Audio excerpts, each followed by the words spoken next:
Hello, everyone. Good evening, and welcome to Popcast on the Rocks. It is a spoiler cast for The Boys Season 2, Episode 8. Andrea, how's it going? It's been a while. It has. We've both been pretty busy.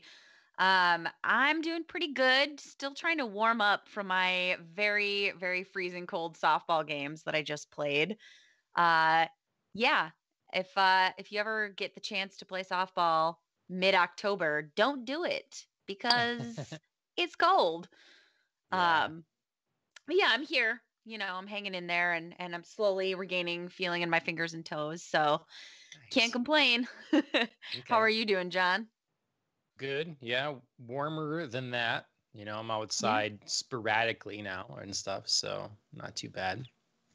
Yeah, I don't know. Sports in the upper northern areas of the United States at this time of year is iffy. Yeah, it's Sometimes a dicey pretty game. nice. Yeah, but Yeah, no, yep. we've had pretty decent weather. I mean, last week we were still playing, and I only had like one layer of clothing on.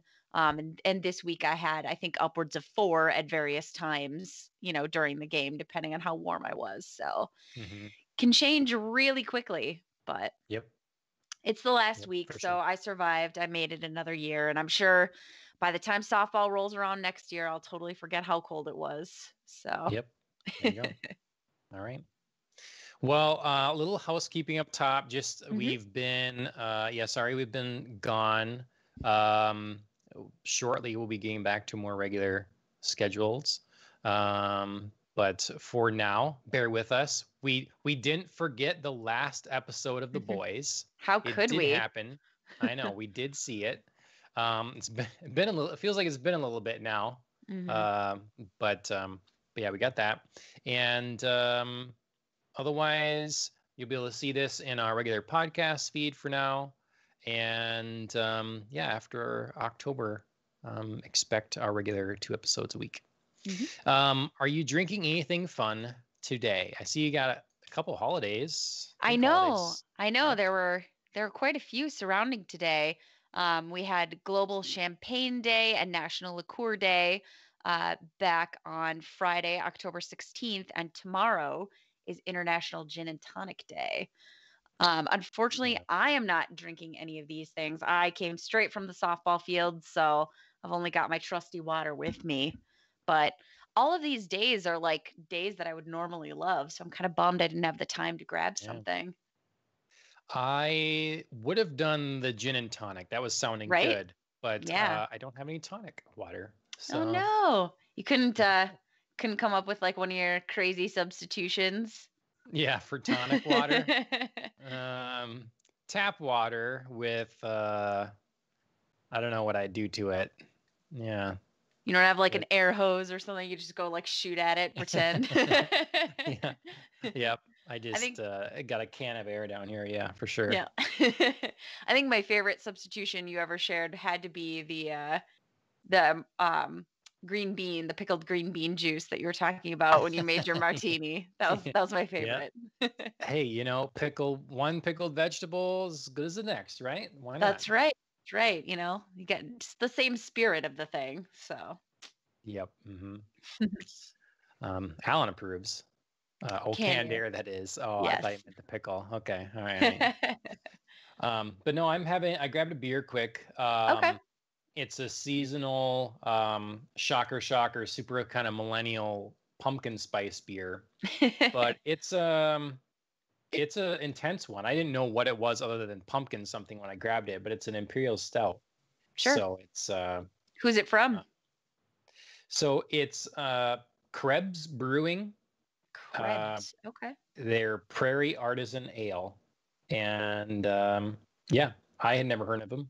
Ashley picked it up. It looks funny. It's got a pumpkin on it. I was gonna say you got like a cute little picture on there. Yeah. Yeah, but imperial stout with pumpkin, cinnamon, allspice, nutmeg, coriander, clove, and caraway. 11%, and yeah. All right. It's good. It's tasty. You got basically like every flavor of the season kind of just jammed in there.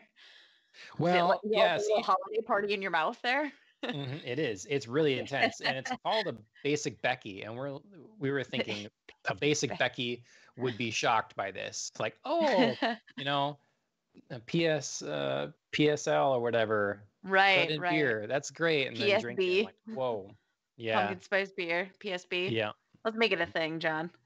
You heard it here. We started a trend, PSB. All right. So yeah, that's that. It's good.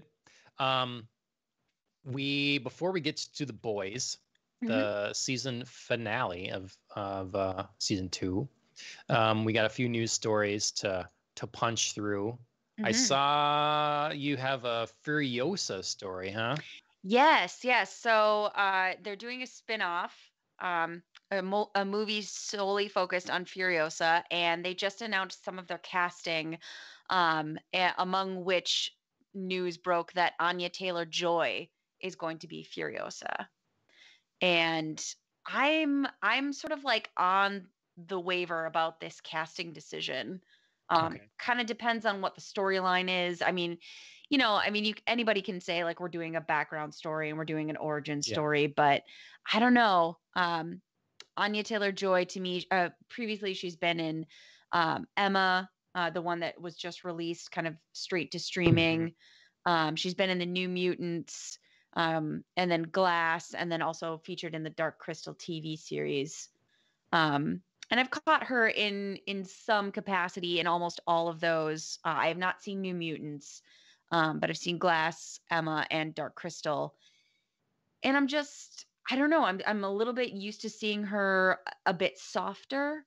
So I'm wondering Okay. about this, transformation and how we're gonna tie it to Charlize Theron's portrayal of Furiosa. She has So. that cold look though, and I feel like Mhm. definitely the survival kind of thing goes along with her Mhm. well. I really like her. I just when I first heard it, I thought, well, I don't want to wear her out, Mhm. overexposure, the Mhm. caster and everything now kind of thing. Yeah. But do you know with the Mad Max world and lore and stuff is Mhm. I was under the impression that Max was around before whatever kind of the world devolved into what it is. Mhm. Yeah. Um, but I don't know if that's the case now, because if that is the case and she's playing a young Furiosa, it almost feels like it would be a story of telling how the world fell down or Mhm. something. And Yeah. maybe I'm misinterpreting it, and I just don't know enough about the lore. And like Max has grown up in this kind of the world in the state it is. Mhm. Yeah, I'm not quite sure what this will be covering exactly or how this will fit in naturally to the pre-existing Mad Max timeline or if it's going to completely sort of ignore, yeah, or kind of do some kind of time bendy stuff um Mm. in terms of this story, because it does feel like that's what they're going to be covering, but I don't know. Yeah. I don't know. I mean, I hope that I was, when you watch the first Mad Max, it was so low budget and stuff, Mhm. and you're looking around and they're just using Australia as like the wasteland because it's empty, whatever. And It works. but yeah, so maybe, yeah, I don't know. But either way, I guess I'm interested in Furiosa at least somewhat. So, Mhm. and I loved Fury Road. The Fury was Yeah. great. So Miller is back doing this. Then, Mhm. I mean, if we get more of that sort of thing, I'm kind of all in. Yeah, I really liked Fury Road. I kind of liked that. I don't know, this one seems like a lot of high profile casting, and like you said, a lot of like new, like very recently exposed faces, and I kind of like that Fury Road wasn't that. So I'm I interested to mean, see yeah. what this will be. It's not like Charlize Theron was like an unknown actress. I just mean like she hadn't been everywhere in a while. Yeah, I mean, I think if you put Charlize and Tom Hardy, in the lead there in the top. That's some big names there. But yeah, I'm always usually more inclined to approach something or be excited about it when you have fewer names sometimes. But that's not always the case. Dune is chock full of big talent, or like sometimes even the smaller stuff like Lighthouse, Willem Dafoe, and then Pattinson, like sometimes it's the thing that draws you in because why would I have seen this or what is this? But here's these big names, so I'll give it a try. But sometimes it's, well, this thing did so well. Now we have the money and the recognition to bring in big names, and it doesn't necessarily always like work out for that's sort of my line of thinking. Like, usually when you have that like one strike that hits, like you said, you get big names that want to be attached to the next project, and then it always seems like that doesn't work out. Like when you mentioned things like, The Lighthouse, like I hadn't heard from Willem Dafoe in a while. So it was more like, oh, I mean, he is such a solid actor and he hasn't been anything. Like, I'm intrigued because he's attached to this project.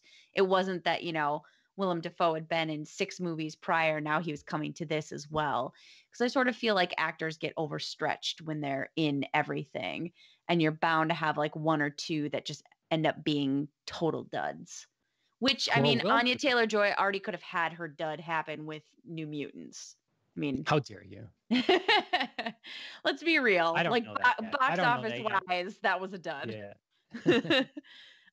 So I mean, so this could, be the thing that turns out really great for her. Like, I'm not necessarily saying, like trying to cast a dark cloud on it, but I don't know. I'm just not, really not totally convinced. Chris Hemsworth. Yeah. But he hasn't been, as far as I know, in anything real amazing other than his notable role as Thor. Like he's done stuff for sure. He's been in things, but none of them have really hit. There's one on Netflix. That he like trying to get someone out of the Middle East or something like that. Oh, yeah. Stunts and Extraction. Yeah. There's one that I actually really liked of him. It was another racing movie. I thought he did actually really well. Yeah. Oh, Men in Black was. I did not see that. That was terrible. Yeah, people said it was bad. Because it was Thor and Valkyrie. But I feel like people had in their head that it was like Thor and Valkyrie, and then they like saw the movie and they were like, I can't make this transition here. There's one that he did. Oh, I can't think of the racing movie that he did. It was pretty high profile, and I thought it actually really went well. But okay, yeah, I'll have to think of it later. But yeah, it is a big name to attach him to this movie, and I think it's kind of in his wheelhouse. Is like Rush. Thank you. I think that's it. I think it's it. That sounds familiar. But yeah, I think he's a high profile name to attach to this movie, but it's also like in his wheelhouse. Yeah, it's definitely Rush. It's like that gritty action, like, I mean, you could totally borrow his look almost from Thor, like recently. Well, no, like middle Thor, like Ragnarok Thor, and he would just fit right in. Say pudgy. not pudgy Thor, not pudgy. I've got dreadlocks Thor. Although I am curious to see how that bounces, like from what he was considering the end of Avengers into Thor Love and Thunder, and how that look will transition. Alan did mention that he was in Star Trek. I don't count that super much. It was like 5 minutes of screen time, even though he did a great job. He did a good job, but it was 5 minutes. That's like my favorite thing of his, basically, other than Thor. He feels different in that movie. Yeah. And that's what I was going to say with Willem Dafoe. Like Willem Dafoe's been in a lot of things where, other than The Lighthouse now, where he's just become this really good, co-star in things. He's not the headline. He's not being the Green Goblin, but just in the role in John Wick, and then in Aquaman, he's just like this solid, Yeah. secondary. So Yeah, he's almost a what I would term like a serious character actor. You know what I yeah, mean? Like he's yeah, just not like the funny version. I mean, normally when you say somebody's a character actor, you kind of associate humor with that, but I think he's like the serious version, whatever that might be. yep. So, but yeah, Well, anyway, that'll be an interesting movie to keep an eye on and see how that's kind of going. yeah.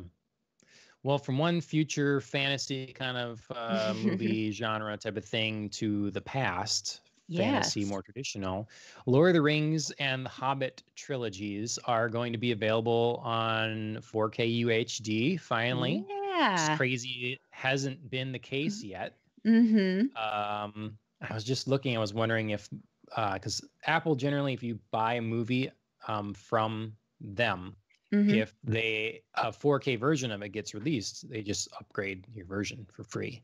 Sure. And so, like, recently had that all the Disney movies. Like, if you bought a Disney movie, they had it where digitally they were just available in 1080, and now Mm-hmm. I got a free upgrade to that. So I was wondering if my Lord of the Rings ones would do here, but I think technically I redeemed digital copies from the box of those, Okay. so that might not count. But anyways, we can see the Lord of the Rings movies in higher quality now, coming Yes. soon. So that'd be Yes. good. Yes. That was a very cute announcement from Sean Astin. And Yeah. he gave a great shout out that, Peter Jackson had overseen all the remastering, which if you've seen his recent movie, it's the war movie. Oh, Tolkien, the one with Beast in there and stuff. Did he do that? No, it's actually like the World War One movie where he like digitally remastered all the footage, Oh and wow. Okay. and all these like old recordings, and it was just like beautifully done. So he's got like remastering down. I mean, Cool. it was absolutely beautiful. So I'm excited. Give us another excuse They to shall not grow watch Dune old. again. Thank you.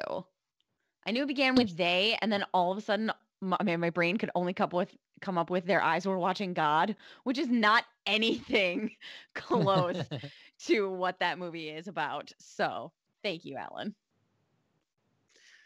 And then we got a few gaming news stories quick. Mm-hmm. Amazon games, yeah, they've been, Amazon recently announced their Luna game streaming service. Yep. And had their own, like, if you have Amazon Prime, they give away some games for free from other people trying to do like what Epic Games does. Yep. Get you to download their launcher, all that stuff. And they're making games too. They have a big open world RPG kind of thing coming or whatever. But the first one was Crucible. Yep. Which I did play, which I did think was boring. Or like I just tried it once basically. But then they announced, because people weren't big into it, that they were gonna like double their efforts and go back and retry it. And so when you posted this, I hadn't heard. Like I guess they're trying again only goes so far. Yeah. Unfortunately, they did try again. They still had like support issues. They couldn't get like updates working. They couldn't get updates fast enough. And they were just having a lot of like patching issues. So they decided to just pull it. And I don't know if that means pull it forever, or pull it completely, retool it, and release it. But unfortunately, like this isn't a good look for them, that this was supposed to be their like first big launch, and it's just not going well at all. And I mean, partially not going well because of support issues. I think that's a big deal. Everybody wants a piece of the pie. They see gaming as a big opportunity, Yeah. And this just shows Amazon and Google are great examples. You can't necessarily just jump in, and just do this.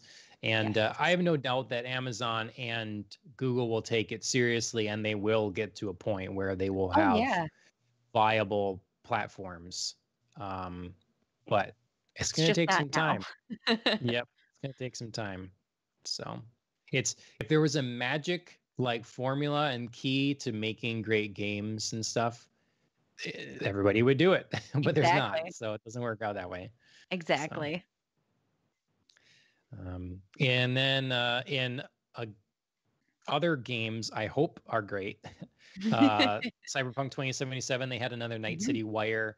Talked about the vehicles in the game, different Mhm. classes that you can choose, and how fancy they are and detailed, and on. Talked about recording sounds for them and all that. Mhm. And the coolest thing, Keanu Reeves is a big motorcycle guy, and he Yeah. has his own like custom uh, motorcycle shop. And so they designed a bike to put in the game. So that's cool. Yep, I did catch a glimpse of that. That looks pretty sweet. And then they went over some of the fashion, the different like fashion styles for different kind of parts of the population. So you can just imagine then, in an RPG, okay, I can customize not only like the look of my character, but then the clothing and style and what kind of ride you want to have, and that'll be fun. So Yeah. It's kind of a fun sneak peek. yep.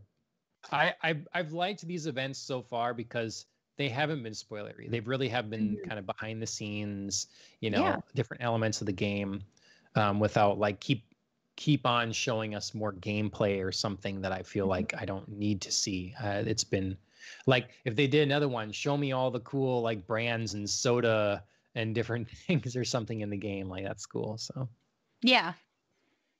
Yeah, I think we get too focused sometimes on, they're showing us gameplay or they're showing us this. But like, and this is more of like kind of the fun side of, getting a sneak peek at the game without giving anything away. But it's also marketing as well, marketed well. Like, this is a spoiler, not like a spoiler, but a teaser without like promising something that you're not getting. So yeah. well done. Couple of things, Xbox related. Phil Spencer gave an interview, and I know the big story has Mhm. been everywhere. Like, will they keep Bethesda games exclusive to their platforms or not? And Mhm. I think I said on a previous episode that I could see them doing a timed exclusivity, Yep. but this interview, which as time has gone on makes a lot more sense to me, seems to pretty well confirm that they're gonna be exclusive. Hmm. Like, I mean, the point is to drive subscriptions of Game Pass, Hmm. and having great exclusive games will do that. So Yep. Yeah, I mean, it makes a lot of sense. I don't think anybody's surprised by this announcement. I think it's great that they're already honoring everything that's been announced, thus mhm. far, for other platforms. But yeah, I don't think this is a surprise, and it's a good move for Xbox. Well, if you look online, there's plenty of people in denial. Well, There's plenty of yeah. people that it can't be. They can't take it away from me. They can't do Yeah. it. They're Yeah, and I they're mean, like trying to anybody that rationalize. yeah, I was gonna say anybody that's like rational is not surprised by this. But yes, I can see that there's going to be wailing and moaning and how dare you. But yeah, anybody who's like thinking about it in a business sense is not surprised by this. Yeah. And then Game Pass. So Microsoft Mhm. is one of the. I'm a big fan of Apple, especially in the last couple of years. They've really come back around, in my opinion, been doing really great work in a lot of categories, but Mhm. they're not letting the Xbox game streaming service on iOS. And I think that is really foolish. Mhm. Um, oh, someone in chat's asking if Microsoft, if we think will redo the engine for Fallout. I don't know. Ooh. It's maybe about time. It's interesting because when you have all these different studios together now, they theoretically they can use each other's tech, you know. Mhm. Um, and so that definitely is exciting, but Bethesda already owns different stuff. They have the um ID that does Doom and stuff. Like they could have used something like that. So yeah, will they redo the engine? I don't know if they redo it, but they could borrow someone else's. Mhm. You got a lot of other tech now available at their fingertips. So I know that Fallout has been looking a little old in most of its iterations. So Mhm. And Bethesda games are kind of known for being kind of buggy, so maybe might be cool. And then, oh yeah, so I was saying Apple, they're not letting the game streaming services into iOS. Right. And I think that's pretty foolish, and I think eventually they'll come around. But for the time being, everybody else is going around them, and Xbox Game Pass is going to be built for in-browser, just like Amazon's streaming service is going to be. And I mean, I think this is good. Progressive web apps are, a lot of people argue, are the future. So why not? They're going to have to build a browser version anyways. That's how you're going to play on any other kind of screen. So yeah, good. a smart workaround there. Yep. And then we keep getting little drips there of PlayStation information, and we got a user interface walkthrough, which did you get to see any of that at all? I did, yeah. I got to see some of the main kind of home screen and main features. I didn't get to go too detailed. I didn't get to watch the whole thing, but I saw a little over half of it. Okay. Yeah, it's what surprised me about it, I guess, is how much I wasn't guessing that they would change that much from what the PlayStation 4 had. I thought that people kind of like that, and then whatever. And this is pretty different. Yep. It looked a little confusing to me just because, I don't know, it's different, but it looked nice. I was impressed at how fluid it seemed. I think a lot of the features will go unused, but no, I'm kind of excited for it. I kind of was thinking about today, sitting in the tractor, and it's like one of the things I like about Xbox is I think it's a better platform. You know, they kind of got going in consoles with the way you set up party chat and the online stuff, and I think that stuff all works very well. But PlayStation has, generally better software. Well, to me, this looks like kind of a really modernization of their user interface. And I'm optimistic. Yeah. That's my spiel there. I'm excited for both of them. I still don't have a PS5 pre-order locked in though. Still That's right. haven't gotten one, so hopefully I will yet. Spoiler time. The Boys, season 2, episode 8. Get ready. There's a lot. Yeah. It's pretty major. So I didn't see your notes. I was looking, it's like, I didn't see any notes from Andrea, but you got a lot. And that's good because don't I always? Yep. Before we jump into it, I just want to thank I don't know how to say it. Sissonet18 for the follow on Twitch. Thanks. Appreciate it. Yeah. Thanks for joining us tonight. Yeah. If hopefully you've seen The Boys now. Yeah. Or get out while you still can. Yeah. What did you think of the season finale? I thought it was really excellent. They took care of a lot of major storylines while still leaving some key elements open. I liked that there seemed to be a natural point where things were ending and then things picked back up again. Because there was sort of that like false ending about 10 minutes before like the actual end of the show where, like everybody was kind of going off and doing their own thing. And they were playing kind of some like happy closing music. And I was like, that isn't The Boys. Like, what are you giving me right now? Like everything is so wrapped up and tidy. And I was very disappointed in it. And then realized there was some extra time left and really appreciated like the new directions that this kind of opened up, that this like last 10 minutes opened up. So overall, really well done. Definitely there were some surprises that I did not see coming and some twists in here for some characters that I thought were, again, really excellent. Yeah. So when did you get to watch this? How long ago did you watch it? Just a day ago. Okay. All right. So it's fresher in your mind. Very So fresh in my mind. yeah. What I mean, where do we start? It's Becca coming back. Becca, Yeah. I guess that's Becca on the now you run. want my help.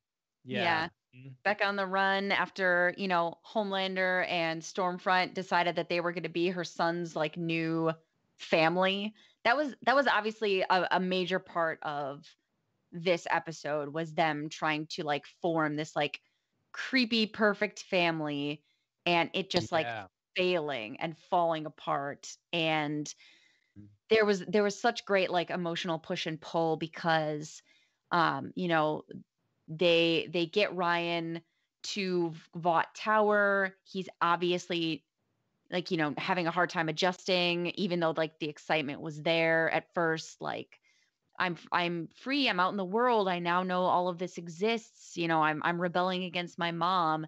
But that's very short lived. And then, we've got him asking for his mom and not like immediately trusting Yeah. Homelander and Stormfront. And I think that's a key part to this story, Yep. is you can't just like create a family like that. So earlier in the season, someone had said, well, Homelander will get bored and then he'll move on. hmm Did that happen in this case? Kind of. I mean, they sort of Um, allude that he has to choose what's more important. And yeah. honestly, the adulation of his Yes. fans is what really matters. Clearly, So, which I think you saw like signposted at several points, because early on in this episode, Homelander's talking about like all the mistakes he thinks they're making to Stormfront, like Starlight's out there, like Black Noir is still in a vegetative state after, his tree nut allergy. And, he's like listing all these things that are going wrong. And Stormfront is like, no, it's okay. We have all these things going right for us. And, you know, even if people are turning away from us, we don't need like the crowds, and we don't need the press, and we don't need to perform for people and get the claps and blah blah blah. And you could see Homelander's face sort of turn at that moment, and I was like, wrong thing to say, Stormfront. He loves all of that stuff. He loves the people. He loves going in front of a crowd, talking to the press. That's like his, bread and butter. That's what he craves. So I think that was sort of signposted from the very beginning that he was going to have to make some choices about losing, possibly his family, his like new like weirdo chosen family in yep. Stormfront and Ryan, or you know the people, the masses. And Yep. I'm not surprised at what he chose. Not at all. Well, and that pairing, Stormfront and Homelander, seemed odd to begin with because she Yeah. clearly has a creed, and hmm Homelander doesn't. He No, is about that, he he's is about about himself. being the face. Yeah. And so it seemed weird if he was going to just go along with this then. hmm And you could see that too when she started talking to him. She started talking to his kid about what I take a Oh note. God. Oh, white Uh, genocide. Oh, which is yes, not a I was thing. It like, is wow, not that's. a thing. That is not I just, real. I just thought, well, I mean, there's maybe the chance that step in, or it's clearly you can see in his face, like, oh, we're gonna Yeah. we're gonna talk about this with our kid. Yeah. Um, but Yeah. I don't think that was, I think Stormfront made a series of missteps in terms of Homelander, and kind of like trying to get Homelander and Ryan like where she wanted them to be, potentially where her former family were. I don't really know how like her daughter and her former husband, Frederick Vought. I don't know how long they had as like an actual family. But if they did have some time together, perhaps she was trying to, kind of get Homelander and Ryan and fit them into those roles that she'd had before. And I just don't think they fit there. So she made some missteps. Um, she did sort of engineer a very sweet moment between Homelander and Ryan, where he was trying to talk to him about a lot of this is new for you, and I understand how you feel. You haven't really been out in the world.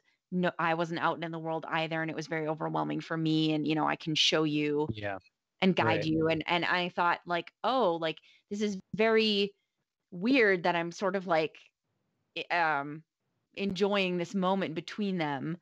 Because I thought it was the first time that Homelander actually acted like he thought about his son instead of Yeah. himself. And I thought maybe this was going to be like a not necessarily a total turning point for his character, but was going to engender some kind of growth, and unfortunately just really didn't. They've done well at points to like maybe bait you into thinking that Yeah. that there's gonna be some sort of change. Yeah. Sissinit in chat asks, how many seasons do you think they'll do of this show? Oh. Not being familiar with the comic books, my guess wouldn't be based on much, I suppose. I To could my understanding, see. they kind of diverged some Yes. in this from the comics. They've absolutely diverged some storylines.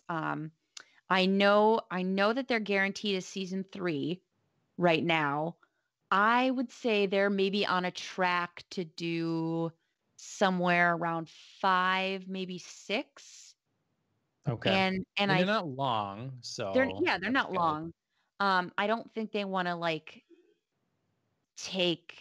I don't know that they want to do like much more than like maybe like a 6-season arc. I don't know in terms of like popularity if they, are worried it might not carry that long. Yeah. Worried about, if we do run out of source material, are we going to take a Game of Thrones nosedive and, Yeah. have a cursed season 7 and especially 8. I do think it's heartening that they have already adapted so much of the material and moved away from some of the storylines and had success in, season 1 and 2. But I wouldn't say that this is a long running show. I would hope for 4 seasons. I think 4. because Okay. they moved the story along, the world story along further than I thought they would in this season. Sure. Like you can keep focusing on sort of the personal struggle of everybody, but then it's what's the macro scale story here. And they really did. It tackled like, okay, V being everybody knowing what that is, and the superheroes are made, and we make a whole storyline with like importing super terrorists, and like that's a lot on a large scale that happened in the world in this universe. And so I don't want to see, I'm always a fan of not letting something just like go on and die a slow death. Yeah. So I could see another season now of some sort of rearrangement of, because we've talked before about how the boys, should they pair up with certain of the superheroes, and we see that in some in this now with Maeve jumping in, and Starlight. Say like there's a continual commingling and similar goals that we see, and to me it's gotta, we've gotta end up getting a confrontation between Vought loyalists, I guess, or something, and everyone else. And so I don't know, I can see that playing out in 2 more seasons. I think anything beyond that, you got to really change the direction. It's going to have to really be a shift. And I mean, if they've got something, fine, but so I did. I'm going to put my money on 4. Okay. I'm still thinking like 5 or 6, like depending on a choice that they make for season 3 that I did learn about quite accidentally when they revealed part of Black Noir's face in episode 7. They kind of, I had read something about a possible storyline involving Black Noir. I know, I didn't mean to. The article said spoilers for, episodes 7 and 8. And I was like, well, I've already watched them, so, I won't get any spoilers. But then it talked about like a potential ramification spoiler. And I was like, oh, I wasn't ready for that. How dare you? Yep. So if they make this choice with Black Noir, I could see it kind of extending and rippling just a bit beyond like a season 4 and maybe into a 5 or a 6, but we'll Okay. see. Well, we can use Sis in its other question here in chat to talk about Maeve. So he asked, do you think that they could have saved the people on the plane if they really tried? So how do we see Maeve in this episode? What do you think her growth has or hasn't been for the season? And then to the question, like, would that have been possible? Yeah, I think Maeve's gone through a lot this season, both in terms of her own agency and choices being forced on her that she's now trying to make the best of. Obviously, the plane was not her choice, and she sort of was, forced into complicity with, leaving people on the plane. And then similarly, this season, of course, she was forced right out of the closet by Homelander and had to sort of make the best of that choice as well. So she's been through a lot in those terms. And now, like I said, she's just trying to make the best of a lot of things. And in this latter half of the season, I think she's kind of made a few of her own choices that, like saving Starlight from Black Noir, poisoning him with his only weakness, a tree nut allergy, which I still laugh about. And then, of course, jumping in this episode to help the boys defeat Stormfront. Yeah. I mean, I think she's undergone a lot of change and a lot of growth, and she's really trying to, learn from that and create her own agency, whether we agree with her choices or not. Obviously, Huey and Annie ask her to stand up and testify against Vought. She's not willing to do that, but she comes to like their aid in defeating Stormfront, and that's her choice. And I applaud her for that. Of course, she finally brings to light the blackmail evidence she's got against Homelander and forces him to back down, which I think was a major win for her. So yeah, her journey has been great this season. I've really enjoyed her character. I think she's one of the better characters in the show. Like well-rounded, having a path and having some development, and just being done in a realistic way. She's not just like all on board, she's been beaten down and she's become part of this system and stuff, and so would realistically take time to like not be that, to start thinking for yourself and doing your own thing, and like understandably standing up against someone that could crush you, kind of thing. So yeah, she's been fun to watch for sure. Yeah, she was very flat in season 1, but I think now looking back with the added, benefit of this season, that was probably very intentional. That she was just very much a part of the Vought machine and was kind of over it. The one big moment that she had, of course, again, was the plane debacle. And to get back to the original question, I don't think that Homelander, well, I mean, Maeve, unfortunately, really couldn't have saved people in the plane because she can't fly. Homelander's the one. She could have saved the little girl. She could have saved a few. She could have grabbed them, and jumped out with them at the. You can't always guess like what the impact of the jump will be. So she could have killed them too. I mean, they died anyway, so she could have at least tried. But yeah, I mean, really, that would have been on Homelander, unfortunately. Yeah, and he could have. Because I think he could have too. Because I understand that. I like what they took. We're like, well, I can't just push up again. I'm not pushing against anything, or I'll like just blast a hole through it. Like the physics of this here. Yeah. How can I can't just. It's not like Superman. I can't just whatever. And we haven't really seen his strength. He just likes to laser eyes everything. Yeah. We don't really know the limits of his strength. Exactly. But we know I think that he could have. Right. I think he could have like basically grabbed the front of the plane and pulled it to a descent. That's what I was kind of thinking. So you become the engine and you're basically like pulling this thing so you can Right. keep going forward and like have it, bring it to Right. a landing. I'm not saying it would be super easy, um, but I still think it's a thing he could have done or attempted or tried. Because, I mean, really, at the end of the day, like, like you either try and it succeeds, or unfortunately, the people on the plane die, which by you doing nothing, they do anyway. Right. So there's really no downside to It's trying. trying, yeah. But it was to show Oh us yeah. the lack of Homelander's, humanity. Well, You know, and his really sort of doesn't. his predilection for the easy solution. Like this Mhm. again, possible but difficult. And he wasn't interested in even trying the difficult. It Yeah. was like, Like the oh, laser eyes. That's why he right, does it. It's the easy thing. exactly, exactly. He could have gone up to the guy in the cockpit and just broke his neck. He's bulletproof. Right. But no, he had to like The full laser eye. power laser beam through him because he just must love seeing that happen. Yep. Yeah. Yep. I think So he relies on that too much. And I think at some point, the boys are going to figure something out for that.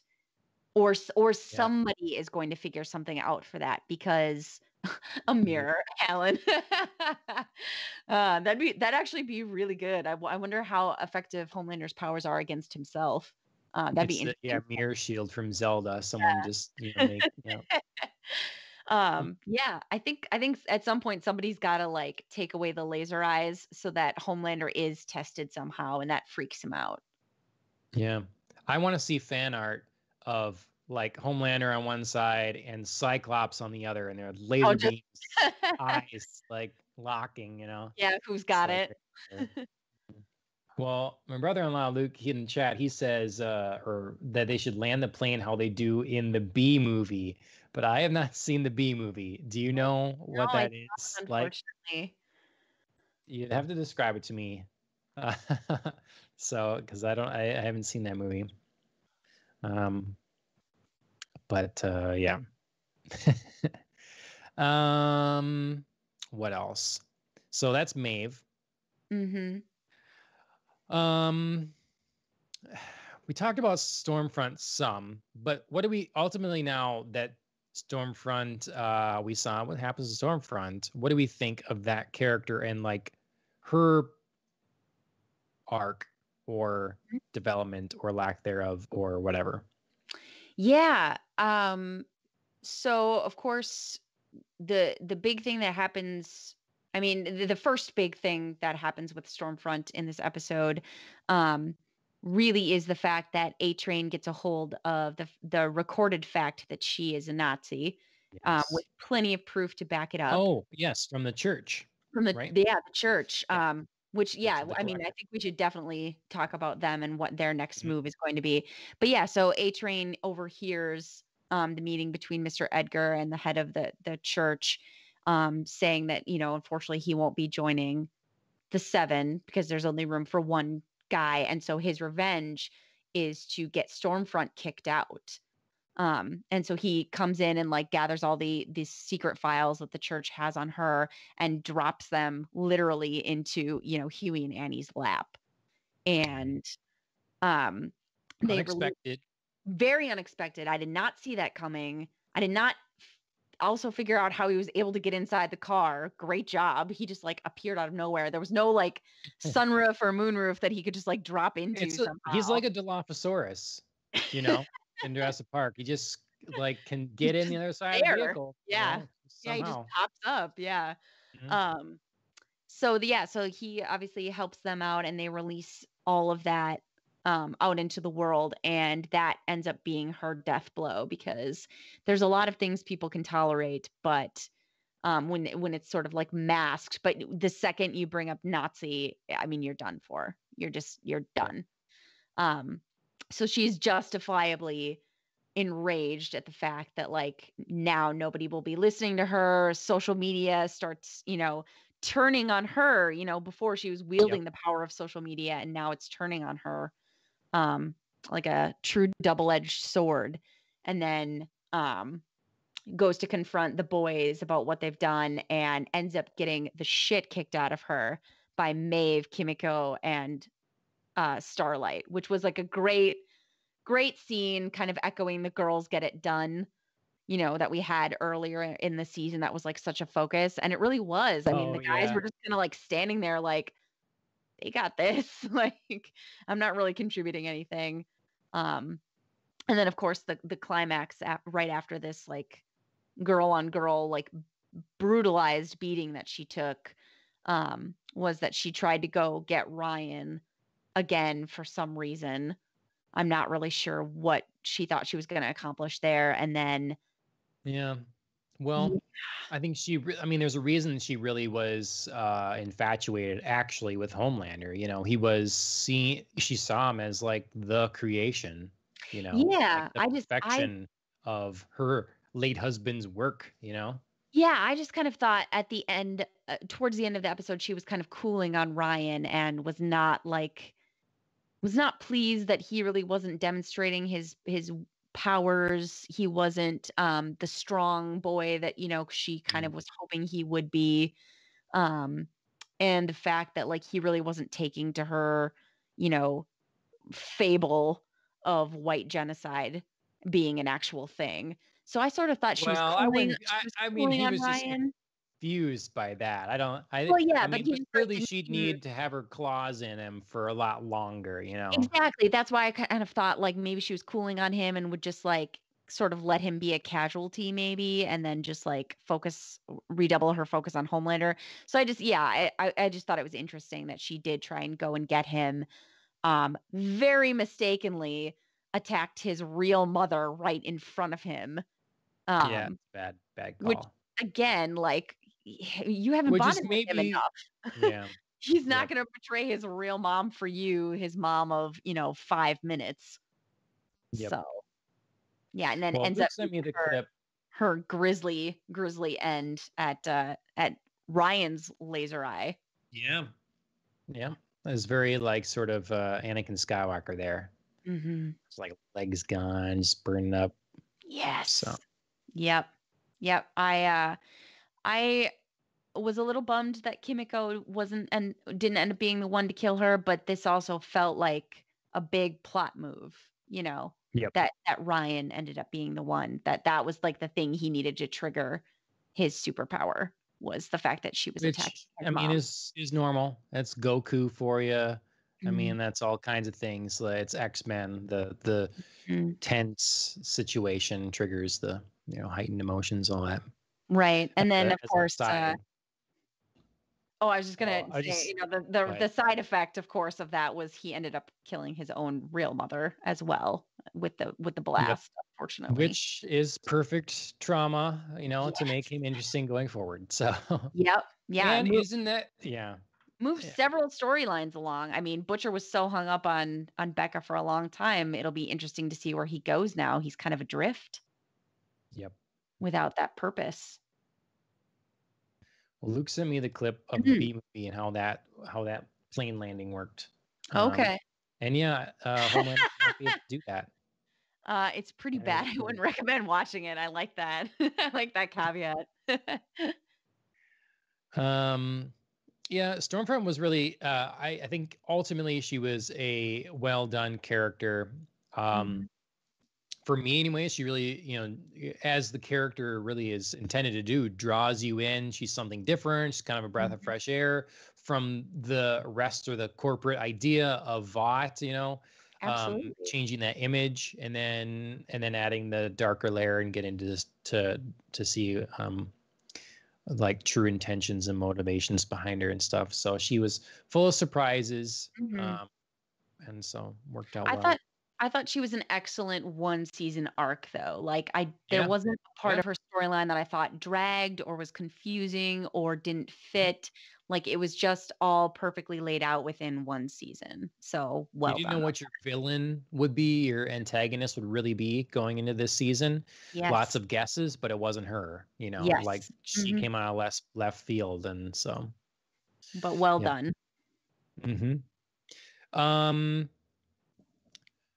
What else we have that's big in here? Let's see. Well, I mean, it was a very quick moment, but I thought it was very big to know that Huey's mom isn't dead. He and Annie Yeah, talk about that in the car, and I kind of that's thought, right. who could she be? I mean, we're bringing this up, and I don't think it's just Mm, random. He yeah, talks about her just kind of good point. leaving one day, and I think that sort of opens a door for maybe some of the storyline to focus on Huey's life next season. I mean, he kind of goes through some Can very we big not? things. Can we not focus on Well, Huey and his life? well, 'Cause that's the kind of thing that made me tune out. I I just don't don't care about know. Huey anymore. I don't know that I don't care about Huey anymore. I mean, he was a little rough this season. He had some good moments, but I'm interested, of course, now that, the final 10 minutes of the season finale have happened. Big, big, big spoilers. We find out that Victoria Newman, Congresswoman, is the head exploder because Hmm. she, of course, explodes the head of the Church of the Right, Collective. and he's gonna work for her. Yeah. Exactly. So I'm very interested in that. I'm interested in not necessarily like just focusing on him, but the whole, you know, campaign. And she's going to head up this new division, overseeing Soups. Alistair. Yeah. Thank you, Alan. I could not remember his name. The head of the church. Um, so she's going to oversee this division that like kind of oversees Vought and oversees superheroes and monitors for supervillains, kind of like a super version of maybe Homeland Security kind of thing. So I'm very interested to see where all of that goes, Yep. and kind of getting Yeah, into no, I'm that. interested in that for sure. And I suppose Huey will, if he'll be the one to figure out Mhm. who she is or something, Right. maybe it'll be good for him to be away from the other guys for a bit or something, I think maybe so. that will, but maybe it'll be bad for Butcher or, maybe they won't be as separated as we think. Right. Yeah. So yeah, when they had this sort of like false ending, um, everybody seemed to be going off like Butcher was, handing Ryan off to Mallory to protect him. Kind of unclear how maybe involved he was going to be in Ryan's life, or if this was going to be like a Yep. true, like we're going to take him away and hide him. MM gets to go see his family again. Yep. Frenchie, Kimiko go off. They talk earlier in the episode about, having fun and dancing. So they go out and do Mhm. that. And it's sort of implied that they're maybe going to be kind of road tripping around for a little bit, going out to see more of the world and experiencing some joy. Huey's, going to go work for Congresswoman Newman. So we're really kind of seeing like the pseudo breakup of the boys, and Yep. but how long is that going to hold for? Huey will be the one to draw them back because he'll Oh, yes. discover working in this whole thing like, oh my God, this is bad. We got, when everyone else is trying to form some semblance of a life again because their crimes have been expunged from the record. Mhm. So yeah, but that could be done well or not. That could really be an Totally, issue where totally. they're trying to like, oh, come back again, and we do the whole recruiting thing again. Hmm. Um, because they have to sell us. Why would leave his family now? Right. He almost lost them before. Major criminal on the run. Like, Yep, why would you risk that again?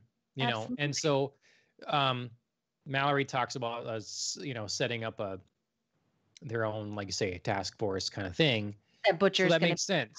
part of, and Yeah, so you have a legitimate job that you go to right. work for. You're You've right. got You have like an umbrella of protection a little bit yeah, now. You're not just totally and operating out in the dark. don't take any job where you're disavowed if if you're discovered. Yeah, You no know Mission that. Impossible Ghost Protocol, please. Yes. Hmm. Um, yeah, I mean, I think I do have the worry that this could be very expected, but then I think about when we were at the end of season 1 and we were like, "Oh, they're gonna have super villains, and they're gonna set up Homelander, and what if the boys have to work with Homeland?" So we thought this was like gonna be the focus of the next season, and then suddenly it was like totally done.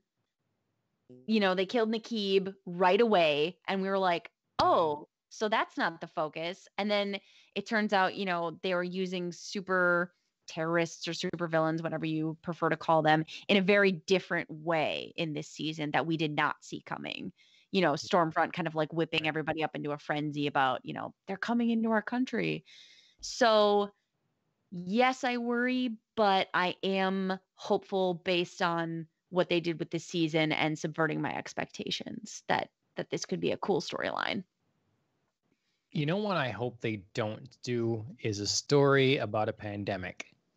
Because so if you look at the first two seasons, well, on the first two seasons, they've covered a lot of bases. Clearly, the show loves to have fun with poking at or playing with social economic issues of today, and so where do they go? Because they've done a lot. Mm-hmm. They've covered a lot. Mm-hmm. And I feel like sometimes a show runs into the risk of they don't have any new ideas, if they don't have something to not necessarily spoof, but to satire in a way, satirize. Yeah. It's like South Park. South Park didn't necessarily used to be this way, but now it is, where like they basically are responding to current events. Right. And they make their show, and that's how they come up with content.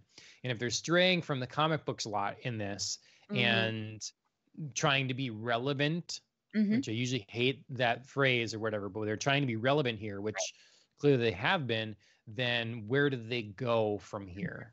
Yes. When so much has been dealt with already. So that's a concern I have, I guess, or what they'll do. What have they not tackled yet?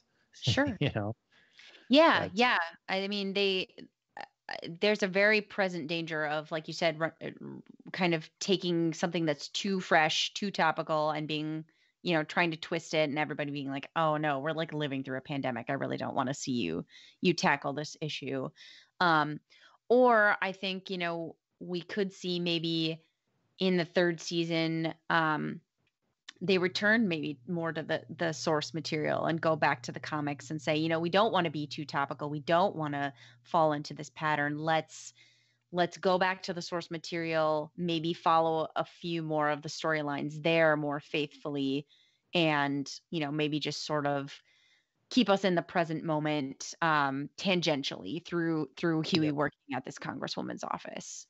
So, yeah, I mean, definitely concerns, but also I think some hopeful signs, based on like the transition from season 1 to season 2. So, Sis in it says COVID is the new jump the shark. Maybe, you're done if you do it, if you make it. Not a bad comparison, honestly. Yeah.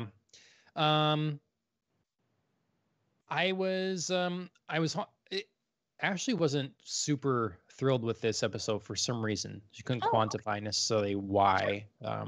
But I thought it was, for a season that I felt wasn't as clean as season 1. I was quite happy with how everything wrapped up. I agree. The amount that they concluded, and the amount that they left open-ended for paths forward. Yes. So I was and it's a difficult thing always when you have superheroes, varying abilities and power levels, how you make them in fun ways interact with one another, and have to deal with, I mean, how many times is Butcher going to escape being laser-eyed by Homelander? I know. Eventually it's like you can't be saved again, Yeah. Right. So like that stuff is all a delicate balance. And I thought that ultimately they pretty well in balancing that this season. Yeah. I agree. I think like I said, wrapping up Stormfront's storyline really worked out. I think kind of wrapping up where Homelander was going to go with trying to like build this little nuclear family, and then, reining that back in and bringing him back to Vought and bringing him back to, kind of what he initially loves. That wrapped up well. I don't know that we're going to see much of Ryan with Homelander kind of thing next season. And I'm kind of okay with that. I'm kind of done with that storyline for a little bit. Not that I don't want to see Ryan at all, but I'm done with like Right. Homelander trying to be like a weird father. Yeah. Which you know, they seem, yeah, yeah. right. So I'm good with like some of those storylines wrapping up. And I'm interested to see, like I said, where Huey goes, now with working for Newman. And I'm interested to see what happens to the Church of the Collective now that, their founder, not their founder, excuse me, their leader, Alistair has had his head exploded. But before he went, he mentioned on the phone that he had files on all these other superheroes. So I'm interested to see where maybe that might go, if maybe the Deep is going to get his own kind of revenge scenario, or his life will continue to be just like one big train wreck of sadness, and I'm interested to kind of see where that maybe takes us. That'll be the ultimate thing, right? That in the end, the Deep is reformed and victorious. Like he comes out on top for once. God. For once. My God. His life has just been kind of one slow, sad descent. Yep. And I really thought for a moment there he was gonna like get back in the 7, and then the show totally flipped it and A-Train's back. And that was a great surprise. I did not see that coming. I'm still shocked that Lamplighter's done. Yeah. I can't believe they brought him in. I know. Just to kill him right there. To me, he had a redemption story. Like he had a redemption arc to go on, and he didn't get it. I'm disappointed. I think it was more effective that he didn't end up being that, star witness against Vought, and they tried to get Vogelbaum in, and then of course they had the, head exploding, incident on C-SPAN. I thought that was all really great because of course it provided a twist. Things weren't going to be that easy, but I wish that they could have gotten him out of the way without killing him. Right. Like something had just happened. He could have escaped or got, something else, but yeah. You know what the show needs, I guess, will be a complexity, but like when you look at X-Men or a lot of other superhero things, they're missing a telepath. And so that would be the person that would see the head popping lady. Yeah. Newman. Well, that person would be able to tell. You're right. That, this is who's, because we need a detector for who is doing this. That's what I was just going to point out. Alan said Cindy perhaps could be a telepath. And I was just going to wonder about Cindy as well. Yeah, but Cindy, I mean, it's possible.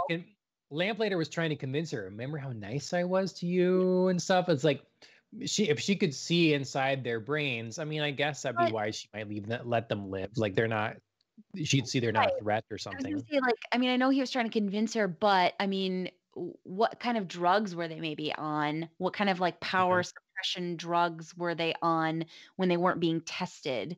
These residents at. Well, that's a lot of, if she's a telekinetic and a telepath, she's Jean Grey, exactly. Right? She's the Phoenix. We have a lot of analogs in this, series for people with powers. So it's not inconceivable that she could be like a Jean Grey type.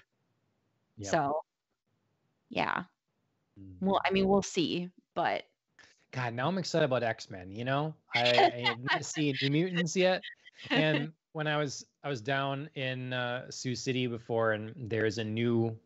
So I said before, Jonathan Hickman has like rebooted X-Men, and he did a fabulous job with Power of 10 and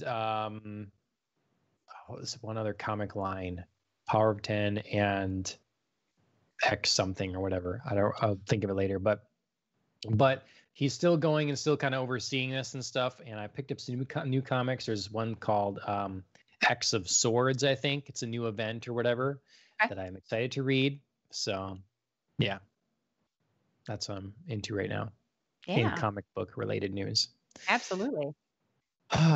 Okay. Well, what else do we have to say about this? Anything? We got the Church of the Collective. We didn't talk about that much, but I'm glad someone said like F your Fresca, right?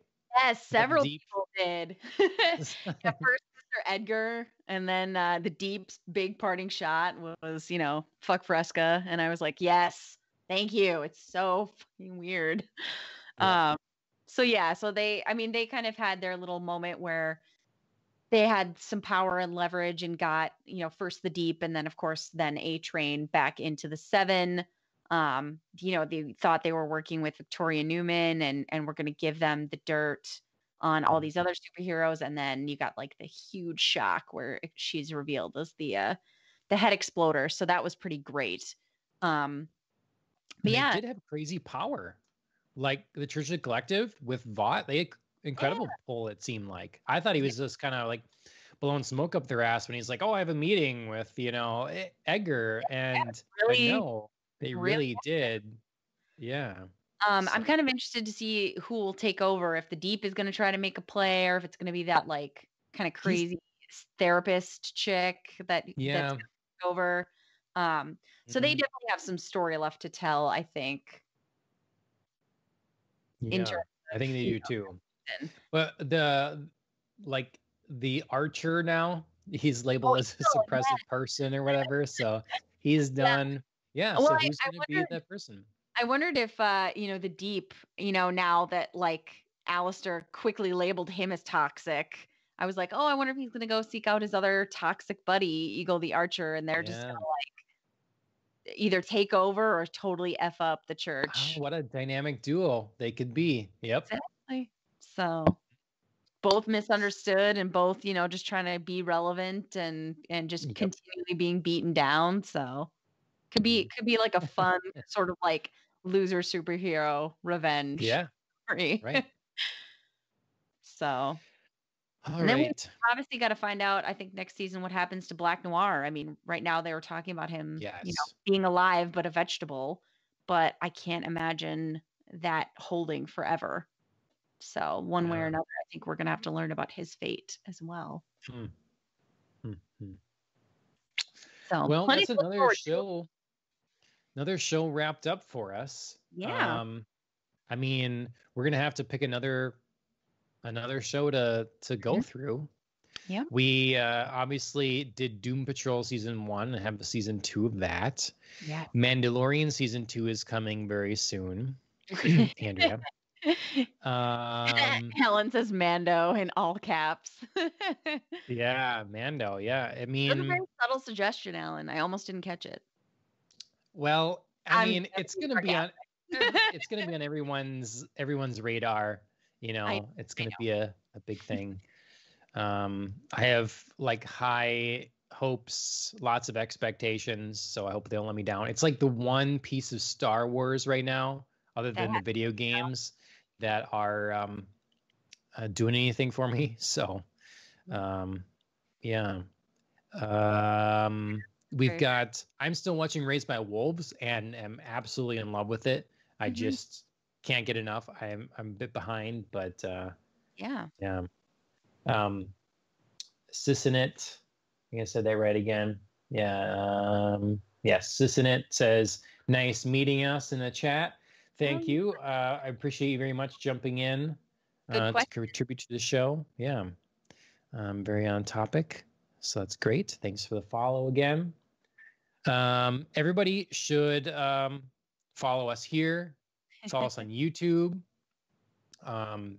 Twitter, Facebook, the social media things. We normally do 2 shows a week. Right now, we're kind of down to doing 1, trying to get 1 in. Everything shows up on YouTube. You can follow us in your favorite podcast directory. Our intro is brought to you by Killing the Flower. You should check them out on YouTube and on Instagram. And is there another social? They might be on other socials, but those in particular. Normally, or very often, I stream games, play with my brother-in-law, Lucas333. That's Lucas with the K on Twitch. I haven't been able to do that, but he is still playing, so give him a follow. Anything you want to plug, Andrea? Not especially right now. I think you covered everything.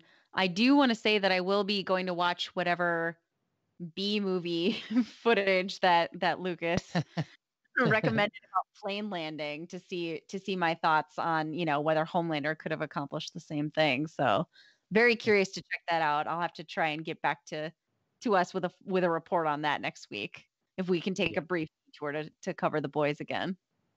Yep. Mm-hmm. Well, we should probably do some sort of Halloween thing coming up. Halloween's coming up, so we should do something creepy. I'm in the alien mood, All right, especially with Ridley Scott and Raised by Wolves. It's made me, think of that again. So, something to celebrate Halloween. Absolutely. And then Cyberpunk, we got to do a big lead up to Cyberpunk. So lots of stuff to look forward to from us. Keep an eye on our Twitter. We'll try to update you. And thanks for joining me again, Andrea. Of course. And enjoyable as always. Cheers, everyone. Bye.